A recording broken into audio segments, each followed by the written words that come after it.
ರಾಮ ಮಂದಿರ ಉದ್ಘಾಟನಾ ಕಾರ್ಯಕ್ರಮಕ್ಕೆ ಕಾಂಗ್ರೆಸ್ ಗೈರಾಗುವಂತೆ ಸ್ಟೇಟ್ಮೆಂಟ್ ಅನ್ನ ನೀಡಲಾಗಿತ್ತು. ಆದ್ರೆ ಈಗ ಒಂದೊಂದೇ ಸ್ಟೇಟ್ಮೆಂಟ್ಗಳು ಬದಲಾಗ್ತಾ ಹೋಗ್ತಾ ಇವೆ. ಕೈ ನಾಯಕರು ಗೈರಾಗುವ ಬಗ್ಗೆ ಹೈಕಮಾಂಡ್ ನಿಂದ ಮಾಹಿತಿಯನ್ನ ನೀಡಲಾಗಿತ್ತು.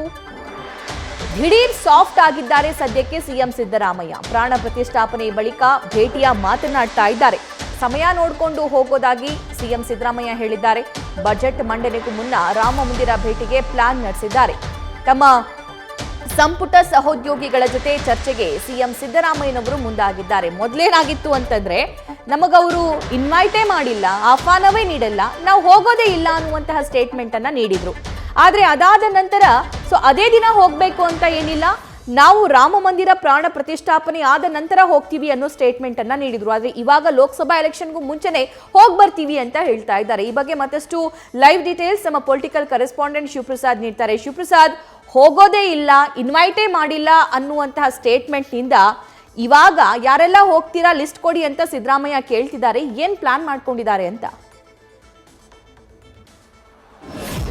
ಖಂಡಿತವಾಗಿ ಸಭಾ 22ರ ರಾಮ ಮಂದಿರ ಉದ್ಘಾಟನಾ ಕಾರ್ಯಕ್ರಮಕ್ಕೆ ಭಾಗವಹಿಸೋದಿಲ್ಲ ಅಂತಕ್ಕಂಥ ಅಧಿಕೃತ ಮಾಹಿತಿಯನ್ನ ಎಐಸಿಸಿ ನಾಯಕರು ಕೆಡವಿದ್ದಾರೆ. ಅಂದ್ರೆ ಈ ವಿಚಾರವನ್ನ ಬಹಿರಂಗಗೊಳಿಸಿದ್ದಾರೆ. ಈ ವಿಚಾರ ಕುರಿತಂತೆ ರಾಜ್ಯದಲ್ಲೂ ಕೂಡ ಸಿಎಂ ಸಿದ್ದರಾಮಯ್ಯ ಸೇರಿದಂತೆ ಇತರ ಸಚಿವರು ರಾಮ ಮಂದಿರ ಉದ್ಘಾಟನೆಗೆ ಹೋಗ್ಬೇಕಾ ಬೇಡವಾ ಅಂತಕ್ಕಂಥ ವಿಚಾರದ ಚರ್ಚೆ ನಡೀತಾ ಇತ್ತು.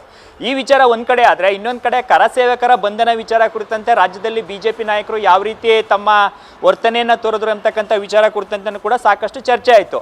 ರಾಮ ಮಂದಿರ ವಿಚಾರದಲ್ಲಿ ಯಾವಾಗ ಹಿಂದೂ ಮತಗಳ ವಿಚಾರ ಕುರಿತಂತೆ ಬಿಜೆಪಿಯವರು ಪ್ರಸ್ತಾಪ ಮಾಡಿದ್ರು, ರಾಮ ಮಂದಿರದ ವಿರುದ್ಧ ಬಿಜೆಪಿನ ಕಾಂಗ್ರೆಸ್ ನಾಯಕರಿದ್ದಾರೆ ಅಂತಕ್ಕಂಥ ಹೇಳಿಕೆಯನ್ನ ಪದೇ ಪದೇ ರಾಜ್ಯ ನಾಯಕರು ನೀಡ್ತಾ ಬಂದ್ರು. ಸದ್ಯ ಈ ವಿಚಾರ ಕುರಿತಂತೆ ಆರಂಭದಲ್ಲಿ ಸಿದ್ದರಾಮಯ್ಯ ರಾಮ ಮಂದಿರ ಉದ್ಘಾಟನೆ ವಿಚಾರದಲ್ಲಿ ತಮ್ಮ ಅಭಿಪ್ರಾಯವನ್ನ ಪರವಾಗಿ ವಿರುದ್ಧವಾಗಿ ಹೇಳ್ಬೇಕಾ, ಅಥವಾ ಈ ವಿಚಾರದಲ್ಲಿ ಯಾವ ರೀತಿ ಸರ್ಕಾರ ಮತ್ತೆ ಸಚಿವರ ಯಾವ ರೀತಿ ತಮ್ಮ ಪ್ರತಿಕ್ರಿಯೆಯನ್ನ ಸೂಚಿಸಬೇಕು ಎಂಬತಕ್ಕಂಥ ವಿಚಾರ ಕುರಿತಂತೆ ಸಾಕಷ್ಟು ಗೊಂದಲದಲ್ಲಿದ್ರು. ಆ ನಂತರ ರಾಮ ಮಂದಿರ ಉದ್ಘಾಟನೆಗೆ ಹೋಗದೇ ಇದ್ರು ಸಹಿತವಾಗಿ 22ರ ದಿನಾಂಕದಂದು ಹೋಗದೇ ಇದ್ರು ಸಹಿತವಾಗಿ ಬೇರೆ ದಿನ ಹೋಗ್ತೀವಿ ಅಂತಕ್ಕಂಥ ಹೇಳಿಕೆಯನ್ನ ಸಿದ್ದರಾಮಯ್ಯ ನೀಡಿದ್ದಾರೆ. ಸದ್ಯ ಈಗ ಸಿದ್ದರಾಮಯ್ಯ ಅವರು ಹೋಗ್ಬೇಕಾ ಅಥವಾ ಸಚಿವ ಸಂಪುಟದ ಸಹೋದ್ಯೋಗಿಗಳನ್ನ ಕಳಿಸ್ಬೇಕಾ, ಸರ್ಕಾರದ ಭಾಗವಾಗಿರ್ತಕ್ಕಂಥ ನಾಯಕರುಗಳು ಹೋಗ್ಬೇಕಾ ಅಂತಕ್ಕಂಥ ಚರ್ಚೆಗಳು ಕೂಡ ಶುರುವಾಗಿದ್ದಾವೆ. ಈ ವಿಚಾರ ಕುರಿತಂತೆ ಸಚಿವ ಸಂಪುಟದ ಸಹೋದ್ಯೋಗಿಗಳ ಜೊತೆ ಮಾಹಿತಿಯನ್ನ ಕಲೆ ಹಾಕಿ, ಅಂದ್ರೆ ಅವರಿಂದ ಅಭಿಪ್ರಾಯವನ್ನ ಸಂಗ್ರಹ ಮಾಡಿ ಯಾರ್ಯಾರು ರಾಮ ಮಂದಿರಕ್ಕೆ ಭೇಟಿ ನೀಡಬೇಕು, ಅಂದ್ರೆ 22ರ ದಿನಾಂಕಕ್ಕೆ ಹೋಗದೇ ಇದ್ರು ಸಹಿತವಾಗಿ ಆ ನಂತರದ ದಿನಗಳಲ್ಲಿ ಹೋಗ್ಬೇಕು ಎಂಬತಕ್ಕಂಥ ಲೆಕ್ಕಾಚಾರದಲ್ಲಿ ಸಿಎಂ ಸಿದ್ದರಾಮಯ್ಯ ಸೇರಿದಂತೆ ಇತರ ಸಚಿವರ ಲೆಕ್ಕಾಚಾರ ಅಡಗಿದೆ ಅಂತಕ್ಕಂಥ ಮಾಹಿತಿ ಲಭ್ಯವಾಗ್ತಾ ಇದೆ. ಇದರ ಜೊತೆಗೆ ಸದ್ಯ ಈಗಾಗಲೇ ಬಜೆಟ್ ಅಧಿವೇಶನ ಆರಂಭಕ್ಕೂ ಕೂಡ ಸರ್ಕಾರ ಚಿಂತನೆಯನ್ನ ನಡೆಸಿದೆ.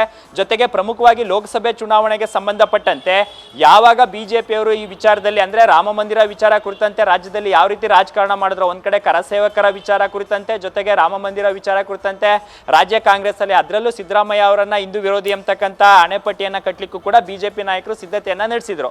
ಈ ಎಲ್ಲ ವಿಚಾರಗಳ ಕುರಿತಂತೆನೂ ಕೂಡ ಚರ್ಚೆ ಮಾಡಿರ್ತಕ್ಕಂಥ ಸಿದ್ದರಾಮಯ್ಯ ಅವರು ಯಾವುದೇ ಕಾರಣಕ್ಕೂ ಕೂಡ ರಾಜ್ಯದಲ್ಲಿ ಲೋಕಸಭೆ ಚುನಾವಣೆ ಇರ್ಬೋದು, ಕರಸೇವಕರ ವಿಚಾರ ಇರ್ಬೋದು, ಜೊತೆಗೆ ಹಿಂದೂ ಮತಗಳು ಚೆದರು ಹೋಗಬಾರ್ದು ಎಂಬತಕ್ಕಂಥ ಲೆಕ್ಕಾಚಾರದಲ್ಲಿ ಸಿದ್ದರಾಮಯ್ಯ ಇದ್ದಾರೆ.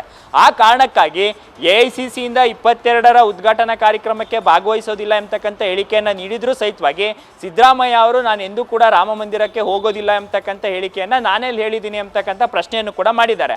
ಆ ಕಾರಣಕ್ಕಾಗಿ ಸಿದ್ದರಾಮಯ್ಯ ಅವರು ಒಬ್ಬರೇ ಹೋಗ್ತಾರಾ, ಅಥವಾ ಸರ್ಕಾರದಿಂದ ಸಚಿವರನ್ನ ಕಳಿಸ್ಬೇಕಾ, ಅಥವಾ ಸಚಿವ ಸಂಪುಟದ ಎಲ್ಲರೂ ಕೂಡ ಭಾಗಿಯಾಗಬೇಕಾ ಎಂಬತಕ್ಕಂಥ ವಿಚಾರ ಕುರಿತಂತೆ ಸಚಿವರಿಂದ ಮಾಹಿತಿಯನ್ನ ಕಲೆ ಹಾಕೋದ್ರ ಜೊತೆಗೆ ಬಜೆಟ್ ಅಧಿವೇಶನಕ್ಕೂ ಮುನ್ನ ಇಲ್ಲವೇ ಲೋಕಸಭೆ ಚುನಾವಣೆ ಘೋಷಣೆಗೂ ಮುನ್ನ ಹೋಗ್ಬೇಕು ಎಂಬತಕ್ಕಂಥ ಲೆಕ್ಕಾಚಾರದಲ್ಲಿದ್ದು, ರಾಮ ಮಂದಿರ ವಿಚಾರದಲ್ಲಿ ರಾಜ್ಯದಲ್ಲಿ ಯಾವುದೇ ಡ್ಯಾಮೇಜ್ ಆಗಬಾರ್ದು, ಅಂದ್ರೆ ಈಗಾಗಲೇ ಬಿಜೆಪಿ ನಾಯಕರು ಈ ವಿಚಾರವನ್ನು ಅಸ್ತ್ರವಾಗಿ ಬಳಕೆ ಮಾಡ್ಕೊಂಡಿದ್ದಾರೆ. ಕರಸೇವಕರ ವಿಚಾರ ಕುರಿತಂತೆ ಯಾವ ರೀತಿ ದೊಡ್ಡ ಮಟ್ಟದ ರಾಜ್ಯ ಸರ್ಕಾರದ ವಿರುದ್ಧ ಹೋರಾಟ ಮಾಡಿದ್ರು ಅದು ಬಿಜೆಪಿಗೆ ಅಡ್ವಾಂಟೇಜ್ ಆದ್ರೂ ಸಹಿತವಾಗಿ ರಾಜ್ಯ ಸರ್ಕಾರ, ಅದರಲ್ಲೂ ಪ್ರಮುಖವಾಗಿ ಸಿದ್ದರಾಮಯ್ಯ ಅವರನ್ನ, ಅವರ ಸರ್ಕಾರದ ಅನೇಕ ಸಚಿವರು ಇರ್ಬೋದು, ಖುದ್ದು ಸಿಎಂ ಸಿದ್ದರಾಮಯ್ಯ ಅವರೇ ರಾಮ ಮಂದಿರದ ವಿರುದ್ಧ ಇದ್ದಾರೆ ಎಂಬತಕ್ಕಂಥ ಅಣೆಪಟ್ಟಿಯನ್ನ ಕಟ್ಟಲಿಕ್ಕೆ ಮುಂದಾದ್ರು. ಆ ಕಾರಣಕ್ಕಾಗಿ ಸಚಿವ ಸಂಪುಟದ ಸಹೋದ್ಯೋಗಿಗಳಿಂದ ಮಾಹಿತಿಯನ್ನ ಸಂಗ್ರಹ ಮಾಡಿ ಮುಂಬರ್ತಕ್ಕಂಥ ದಿನಗಳಲ್ಲಿ ಯಾರ್ಯಾರು ಭಾಗಿಯಾಗಬೇಕು, ಯಾರ್ಯಾರು ಭಾಗವಹಿಸಬೇಕು ಎಂಬತಕ್ಕಂಥ ನಿಟ್ಟಿನಲ್ಲಿ ಚರ್ಚೆಯನ್ನ ಮಾಡಿ ಅಂತಿಮವಾಗಿ ಈ ವಿಚಾರ ಕುರಿತಂತೆ ಯಾವುದೇ ಡ್ಯಾಮೇಜ್ ಆಗ್ತಾ ಇರ್ತಕ್ಕಂಥ ನಿಟ್ಟಿನಲ್ಲಿ ವರ್ತನೆ ಮಾಡ್ಲಿಕ್ಕೆ ಈಗ ರಾಜ್ಯ ಸರ್ಕಾರ, ಅದರಲ್ಲೂ ಸಿಎಂ ಸಿದ್ದರಾಮಯ್ಯ ಮುಂದಾಗಿರ್ತಕ್ಕಂಥದ್ದು. ಶಿವಪ್ರಸಾದ್, ಧನ್ಯವಾದ ಡೀಟೇಲ್ಸ್ಗಾಗಿ. ನ್ಯೂಸ್ ಫಸ್ಟ್, ನಿರ್ಭೀತಿಯಿಂದ ನಿಮ್ಮ ಪರವಾಗಿ.